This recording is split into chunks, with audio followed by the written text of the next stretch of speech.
Going live. My father's house. Word of Faith Correctional Center. Yeah. And I've gotten a haircut, cleaned up a little. I'm wearing one of the oldest shirts that I could find in my closet. I'm live. Word of Faith Correctional Center. Sunday morning. If you have a calendar and you live in the United States, today is Resurrection Sunday. And I don't know what that little ding was, but it notified me of something. Last Sunday, on April the 13th, it was Palm Sunday. What was considered as Palm Sunday. Jesus came into town. He came into Jerusalem. And everything I'm going to look at that I want to talk about at the present time is going to be from the book of Luke. The word resurrection shows up in Luke chapter 14, verse 14. In Luke, it reads this way, and you will be blessed, since they do not have the means to repay you.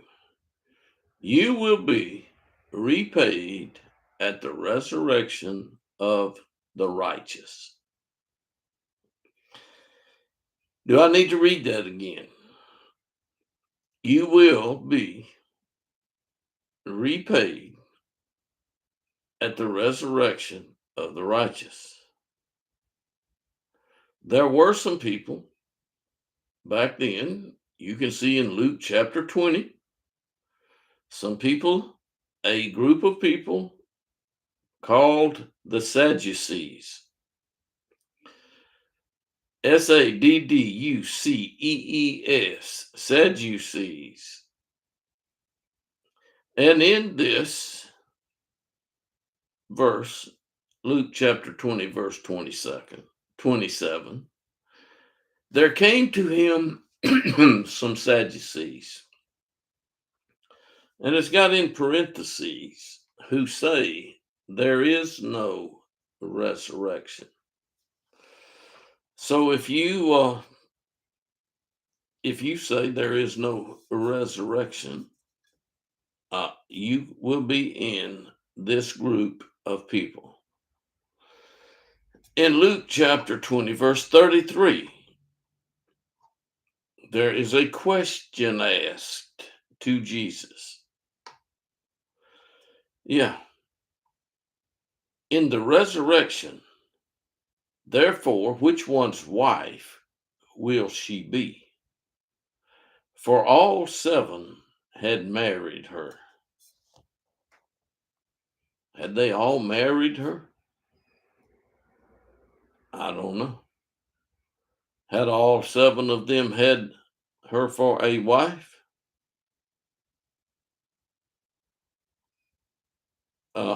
Yes. There was a rule that was known back then. If you had a wife and you died with her having no children,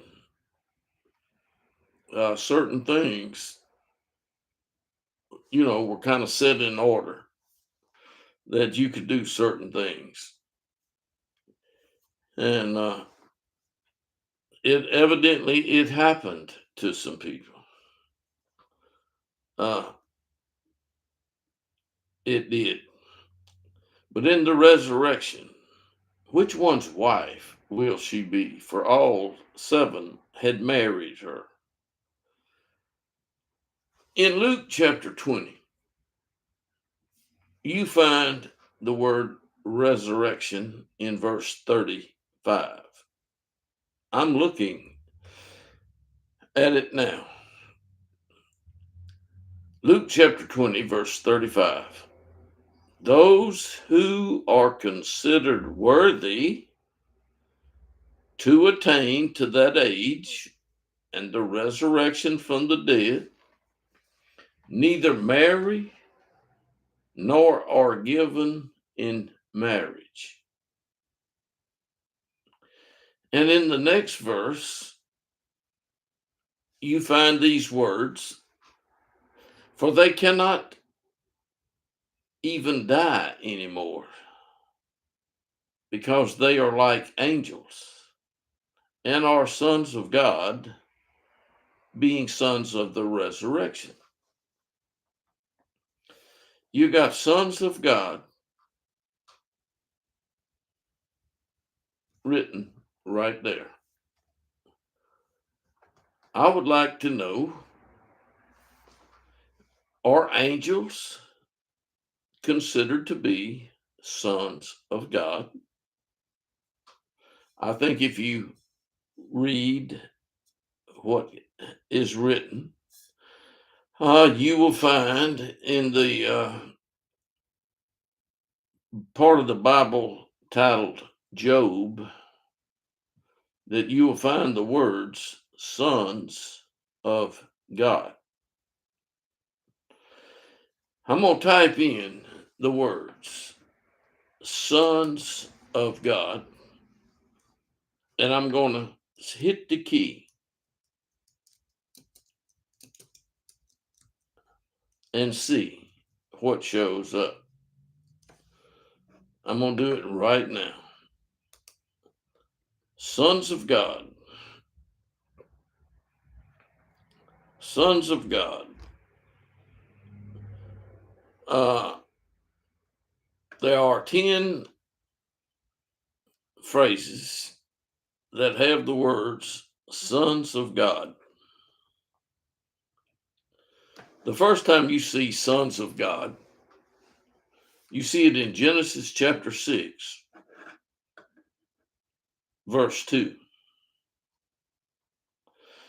The sons of God saw that the daughters of men were beautiful, and they took wives for themselves, whomever they chose. There's the first place that you see the words sons of God. In chapter 6, same chapter, verse 4, the Nephilim were on the earth in those days, and also afterward. When the sons of God came into the daughters of men and children, and they bore children to them. These were the mighty men who were of old, men of renown. That's Genesis chapter 6, verse 4. In Job chapter 1, there was a day when the sons of God came to present themselves before the Lord, and Satan also came among them. So Satan is a son of God, whether you like it or not, whether I like it or not. Satan was also among them. And in Job chapter 2, verse 1, again there was a day when the sons of God came to present themselves to the Lord. Now, make a note here. They're presenting themselves to the Lord. This Lord here is not a human being. This Lord that they present themselves before the Lord is not a human being. Human beings are human beings. These that presented themselves and came before God, there was a day when the sons of God came to present themselves before the Lord, and Satan also came among them to present himself before the Lord. In Job chapter 38, verse 7, you find the words, all the sons of God shouted for joy. 3 places in the book of Job, you find the words sons of God. And in chapter 38, verse 7, all the sons of God sang together, and all the sons, when the morning stars sang together, and all the sons of God shouted for joy. Now, who are the morning stars? I don't intend to go into that at all. But when the morning stars sang together, all the sons of God shouted for joy. In Matthew, sons of God, you find these words in Matthew chapter 5. Blessed are the peacemakers, for they shall be called sons of God. Peacemakers shall be called the sons of God, according to Matthew chapter 5, verse 9. And those words that you find in Matthew chapter 5 are by Jesus of Nazareth. Jesus of Nazareth was born in Bethlehem. He is the one, the man that was crucified some years later after his birth. And today, Resurrection Sunday, according to the calendars of the United States of America, Jesus of Nazareth was raised from the dead. But in Job chapter 38, when the morning stars sang together and all the sons of God shouted for joy, something happened. In Matthew chapter 5, verse 9, blessed are the peacemakers, for they shall be called sons of God. In Luke chapter 20, verse 36, you find that those raised from the dead cannot die anymore, or they cannot die again. They cannot die anymore, according to Luke chapter 20, verse 36, because they are like angels and are sons of God, being sons of the resurrection. That's what you see in Luke chapter 20, verse 36. In Luke also, I'm going back to resurrection. And I'm going to look at resurrection in Luke. Moments ago, I read in Luke, you will be blessed Jesus is speaking in chapter 14 to the people, having said something that I do want to make sure that we know. So I'll go back to Luke chapter 14. But in Luke chapter 20, verse 27, there came to him some of the Sadducees, and in the parentheses, these are the ones who say that there is no resurrection.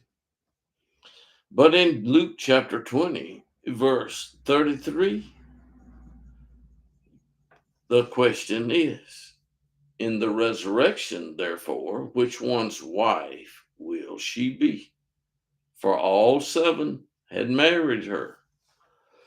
In chapter 20, verse 35, those who are considered worthy to attain to that age and the resurrection from the dead neither marry nor are given in marriage, for they cannot even die anymore, because they are like angels and are sons of God, being sons of the resurrection.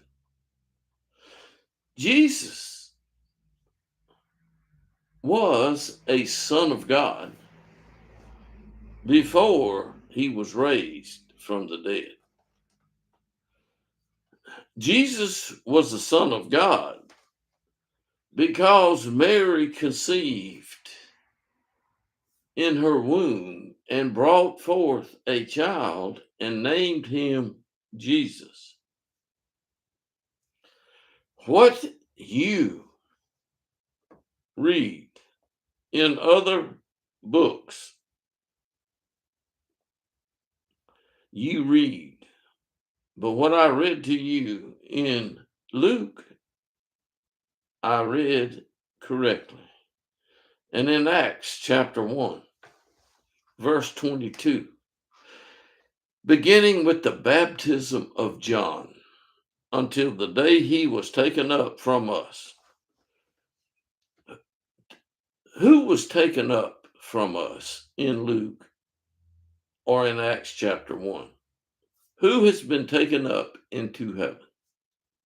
It was indeed the Son of God. This one was the Son of God as soon as Mary conceived and gave birth to him and named him Jesus of Nazareth, the Son of God. Now he has been raised from the dead, never to die again. He is now a son of the resurrection. According to what I've read, sons of God were angels. Angels have not died. Men and women have died over the years, but there is no record of an angel dying. None at all. But Jesus did die. He was crucified. God raised him from the dead. And in Acts chapter 1, you read in verse 22, beginning with the baptism of John until the day he was taken up from us, one of these must become a witness with us of his resurrection.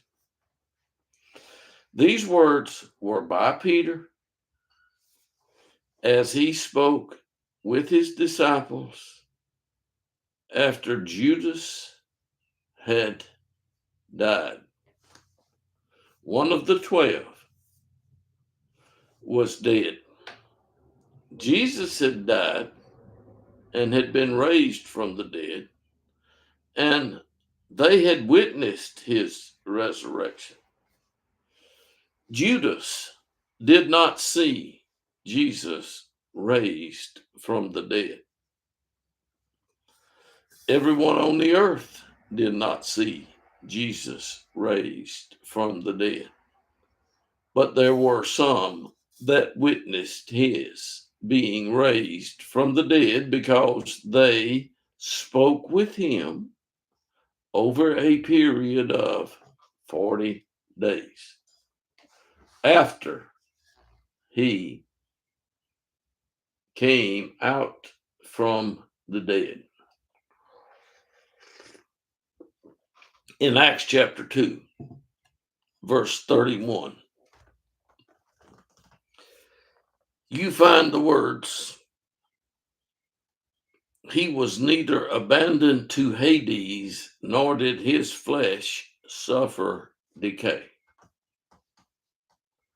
Who is this talking about? Who in Acts chapter 2, verse 31 is mentioned here? What was his name? His name was Jesus. And he may have another name now, which I know not.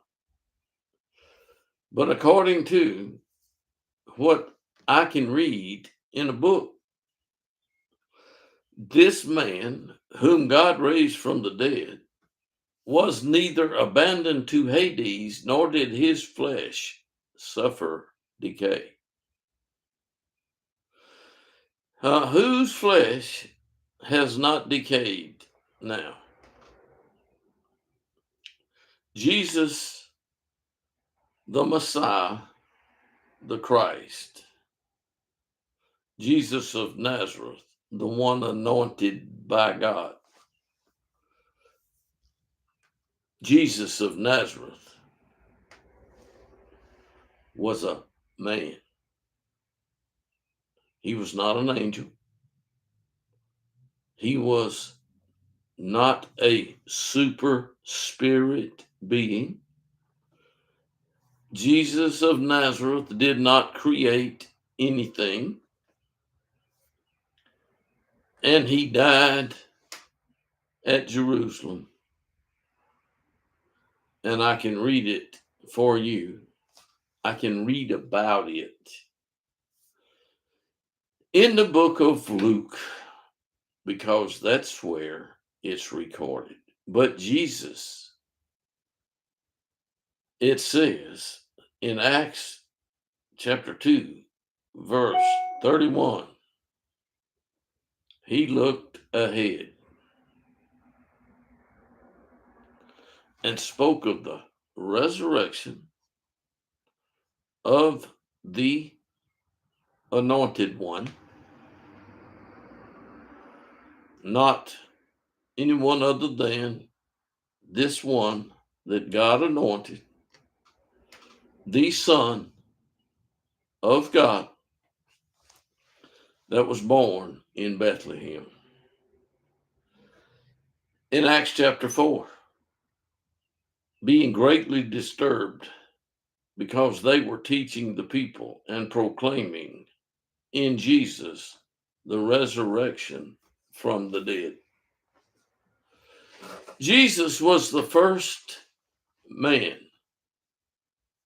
ever known to have been seen crucified, laid in a tomb, and then seen again walking around and talking with his friends for 40 days. And these people went out and they started preaching. They were teaching the people and proclaiming in Jesus the resurrection from the dead. In Jesus. In Adam, all died. Through this man, Jesus, comes the resurrection.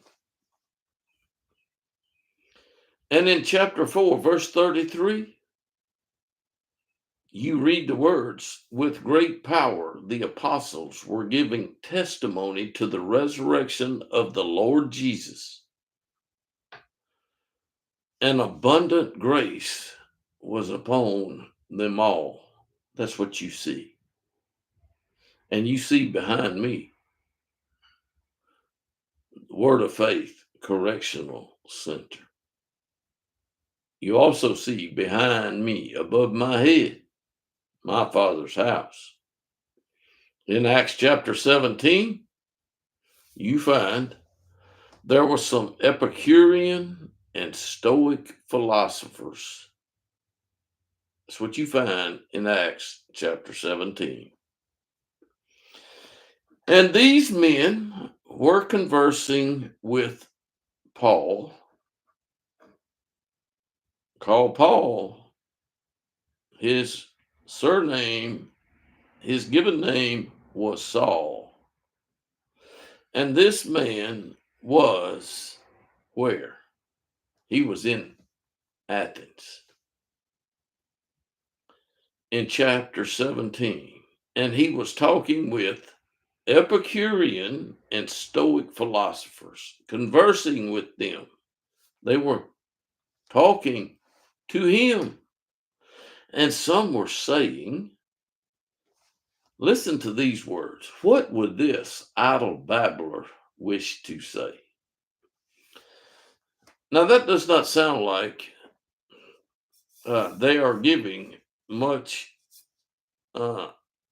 attention, but they want to know what this idle babbler, what would he wish to say? And others among them says this: he seems to be a proclaimer of strange deities. Now, this was happening over 2,000 years ago, people. This was not happening in 2025. These people never saw an automobile. These Epicurean and Stoic philosophers never saw an airplane. They never imagined that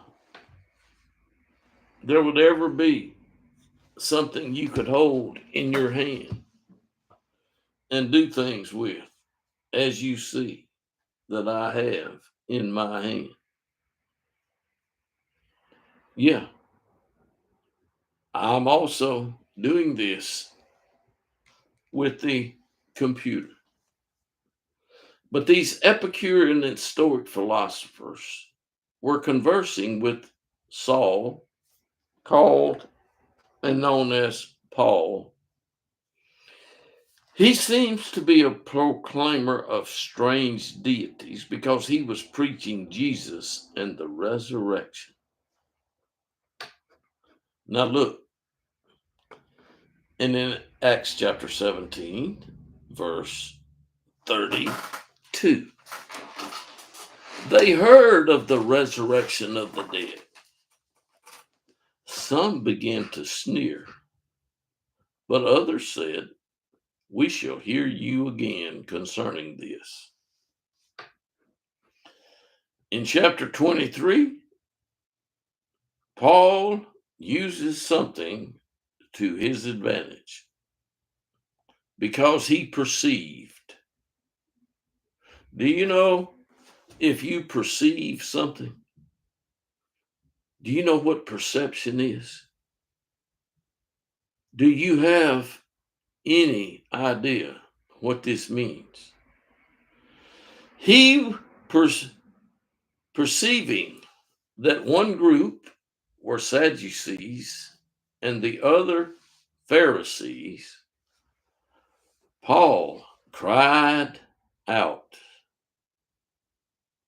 That means he said with a loud voice, louder than I am speaking here today, because he has been brought before what's written here as the council. Because it says he cried out in the council. And his statement was, brethren, I am a Pharisee, a son of Pharisees. I am on trial for the hope and resurrection of the dead. The hope and resurrection of the dead. He said, I am on trial. He has been brought before a group of people for a trial. Jesus had been brought before a group of people and a trial had been held. And the Sadducees say there is no resurrection, nor an angel, nor a spirit.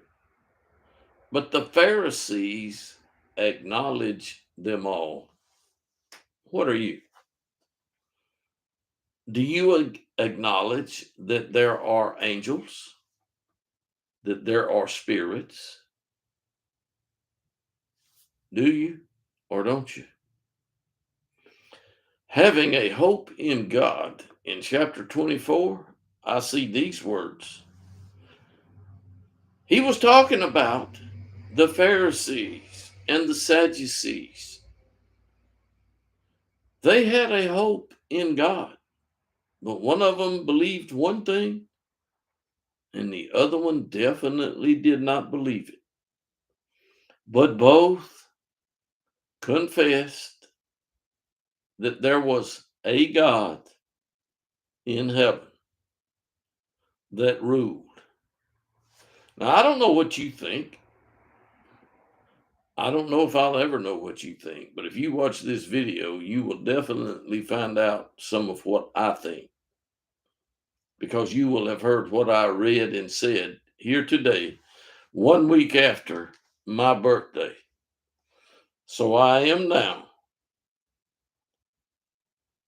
78 years old. Last Sunday was the first day of my 78th year. And you're listening to this on the 20th day. This is being recorded.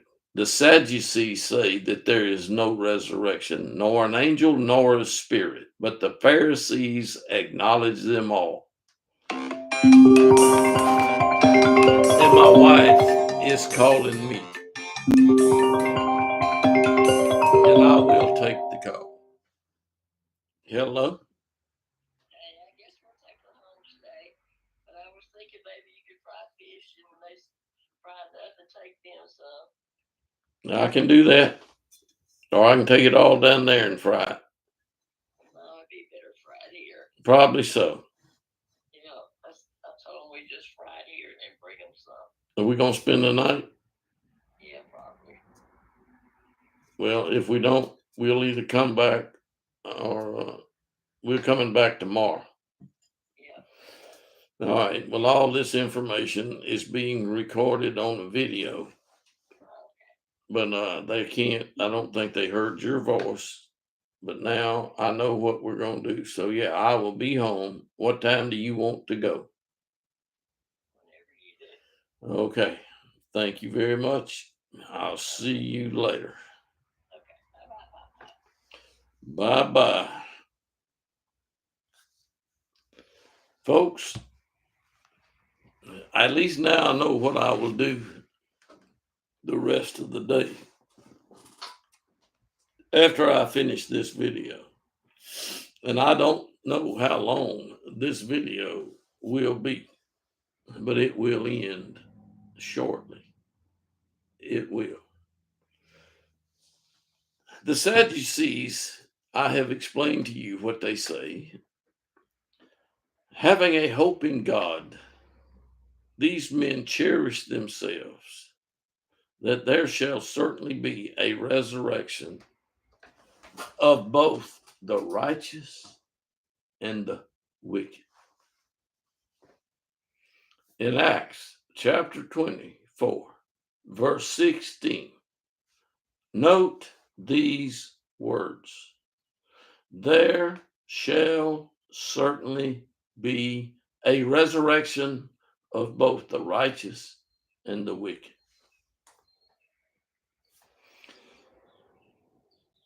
Do you, will you perceive? I don't know what you will do. And Paul says in verse 21 of same chapter 24, other than for this one statement, which I shouted out while standing among them, for the resurrection of the dead, I am on trial before you today. I'm not on trial before you today, although you will make some decisions if you see this video. So you could be on trial today. Oh, I may be on trial today. But it was a fact that Jesus is the one who suffered. Jesus of Nazareth, the man, the child that was born, grew up, and at the age of 30, he was baptized by John, at which time the Holy Spirit came from heaven into him. Now, I don't know what spirit is in you. I do know what spirit I have received. If you do not perceive, if you do not understand, you do not know what you need to know. And I do not say that to shame you, just to make a fact known.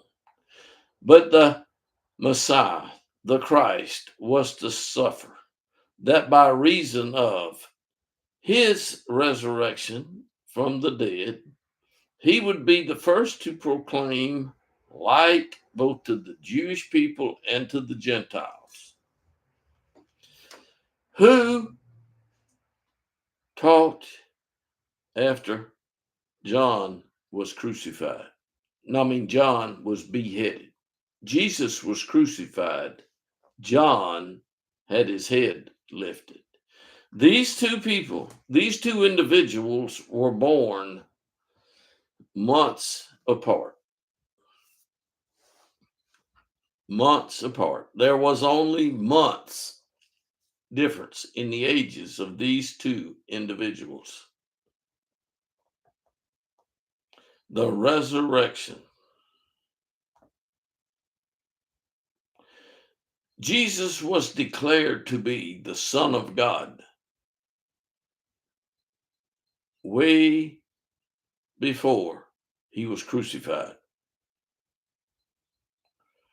Gabriel made it clear to Mary that the child which she would give birth to would be the Son of God. I really don't know what you believe. I have no idea. But if you don't believe that there's going to be a resurrection of both the righteous and the wicked, you don't believe. You are a Sadducee. That's what you are. You are a Sadducee. Now, what have I said? What have I done? Let's see. Back to the screen.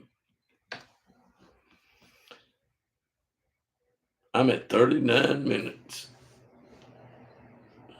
How long will this go? It'll go till I end it. I have not seen this video because I have not ended it, but I know I have made this video. And I know where I'm going this afternoon. I know I will come back home to my Father's house tomorrow if things go as planned. I pray that they go as planned. I do. Mhm. But I want you who hear my voice to understand that what Jesus said, I believe. And I don't believe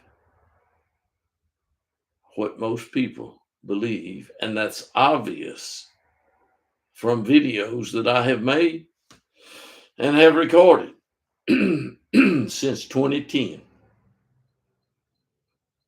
I made a first video on YouTube on July the 4th. Today, Resurrection Sunday, so called,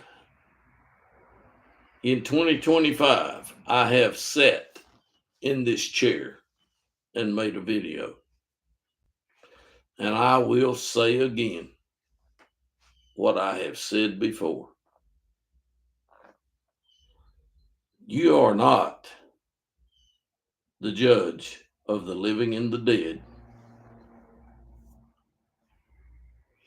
There's only one lawgiver and judge.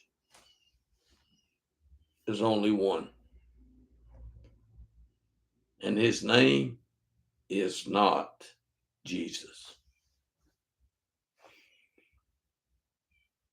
The child that was born in Bethlehem was named Jesus. He was anointed by God, and God performed a lot of miracles for him. In the presence of some people. And there were miracles performed after Jesus went to heaven. And miracles are still performed today. They are. Miracles are works of power. That's what a miracle is. It's a work of power. Jesus sits in heaven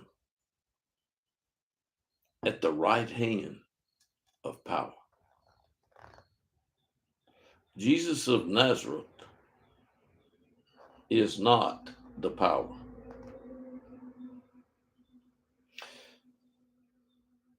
Now, I'll repeat that.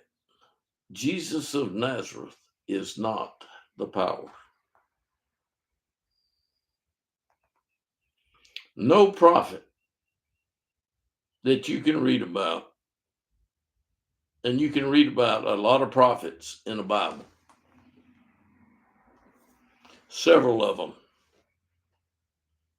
You can see their names. For the next few minutes, I will type in prophet. Prophet. Let's look at the word prophet. The word prophet is found 236 times in 220 verses of the NASB 95 Bible. That's what I'm looking at now. I'm looking at the screen. Prophet occurs 236 times in 220 verses in the NASB 95 Bible.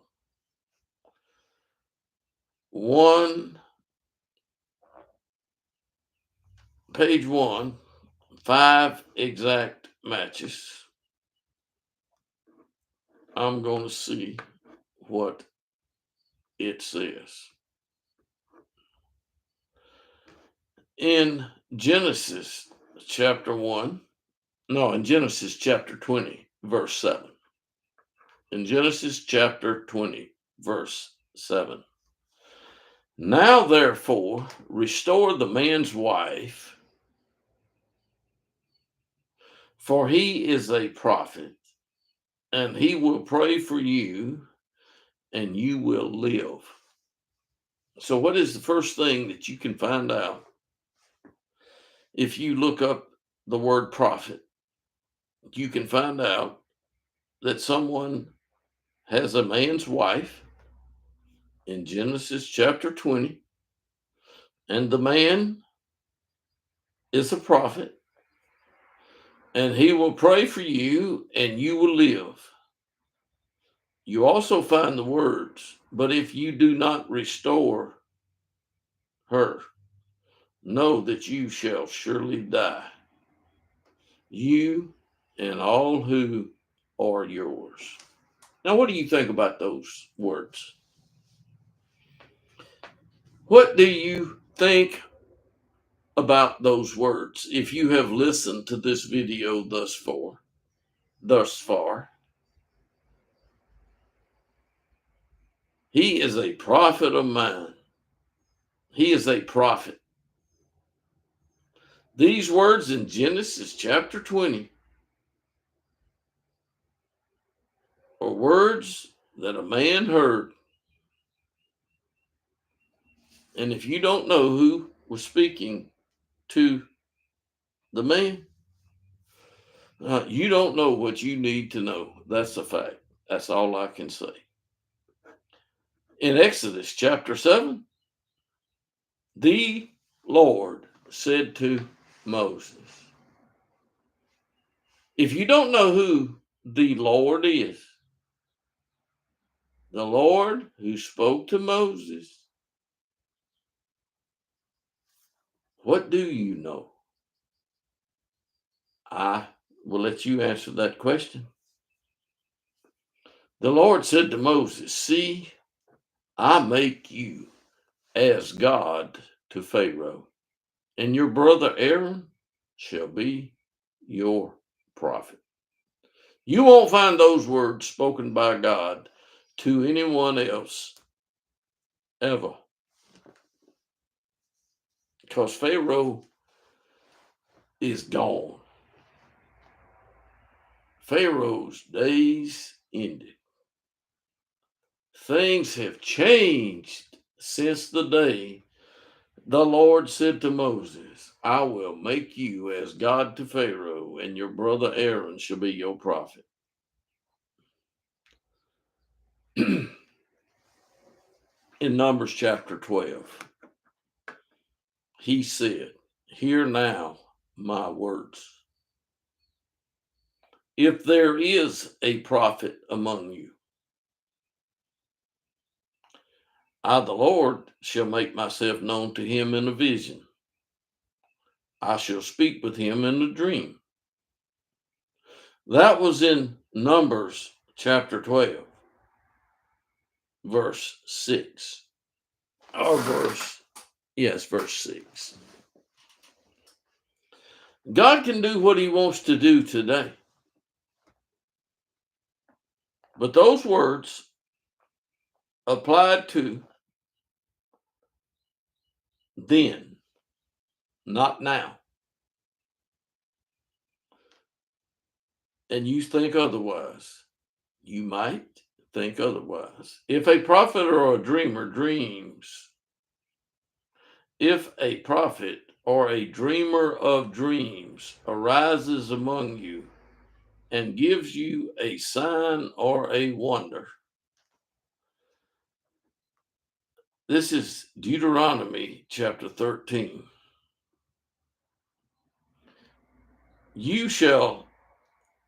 That's chapter 13, verse 1. In verse 3, I read, you shall not listen to the words of that prophet or that dreamer of dreams, for the Lord your God is testing you to find out if you love the Lord your God.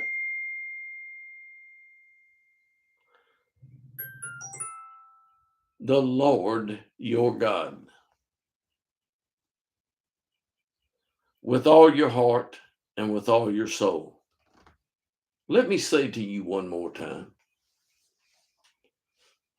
Let me say this one more time, very clear today on this Resurrection Sunday in this video, that I can replay and people can do with it what they will. I don't care what you do with this video. God is testing you to find out if you love the Lord your God with all your heart and with all your soul. Who is the Lord your God? If you have determined that the man whom they crucified over 2,000 years ago is the Lord your God, let it be known to you today, I feel for you. What does it mean, I feel for you? I feel, this is how I feel about you. You have deceived yourself, or you have been deceived by someone else. Are my words clear here today? I'm pretty sure they are. In chapter 13, but that prophet or that dreamer of dreams shall be put to death, because he has counseled rebellion against the Lord your God, who brought you from the land of Egypt and redeemed you from the house of slavery, to seduce you from the way in which the Lord your God commanded you to walk. So you shall purge the evil from among you. How was the evil to be purged from them in that day? That prophet was to be put to death. And in chapter 18, verse 15, the Lord your God will raise up for you a prophet like me from among you and from your countrymen. You shall listen to him. Those people that heard these words did not get to hear this prophet that was raised up later, but they heard Moses. They heard Moses and they heard Aaron. In verse 18, chapter 18, verse 18, I will raise up a prophet from among their countrymen like you, and I will put my words in his mouth, and he shall speak to them all that I give him. It's written here that I command him. That's what Jesus did. Do you know anyone else that does it? Do you know anyone else that does it? You better know who does it. You better know who doesn't do it.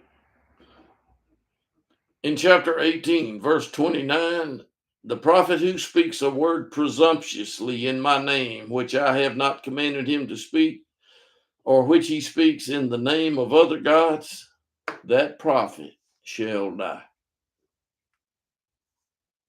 In chapter 18, when a prophet speaks in the name of the Lord, if the thing does not come about or come true, that is the thing which the Lord has not spoken. The prophet has spoken it presumptuously. You shall not be afraid of him.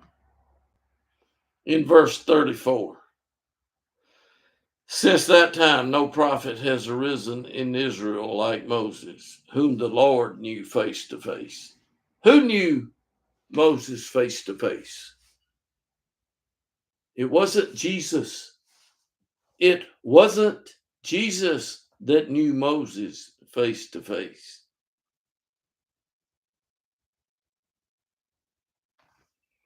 Do you know that God has and is and will? I made that clear the other day in a video. God has and is and will. And I have made this video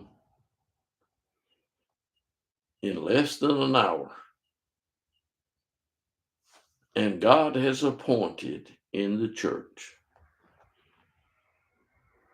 You can look those words up yourself.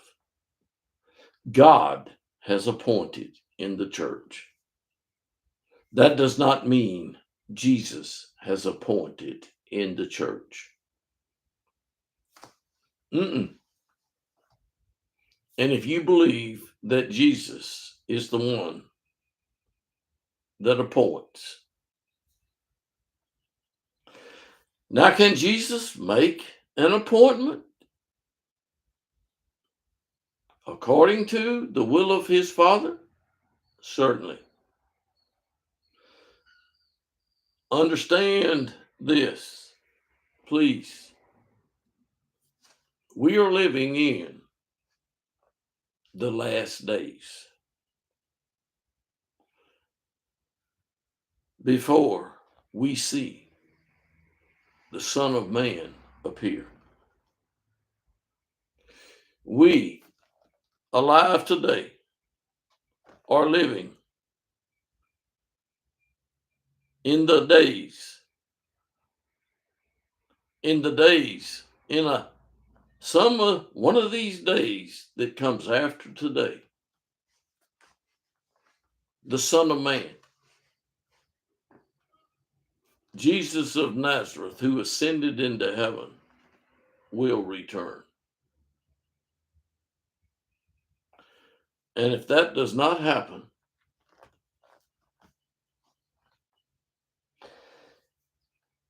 soon, then you don't need to believe anything that I have said or will ever say. Are my words true? Are my words false?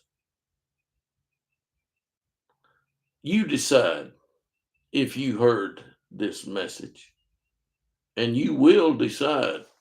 You will make a decision. How do I know? Because God said so. You will either do one of two things. You will sneer like they did when Paul preached at Athens, or you may do like the others. They wanted to hear more about the resurrection. I don't know about you. I do know about me. I've got 78 years. I am now in the 78th year, and I intend to preach whether or not doesn't matter to me. What are you going to do? We'll see. There's a whole lot of things going to be seen. A whole lot of things have been heard.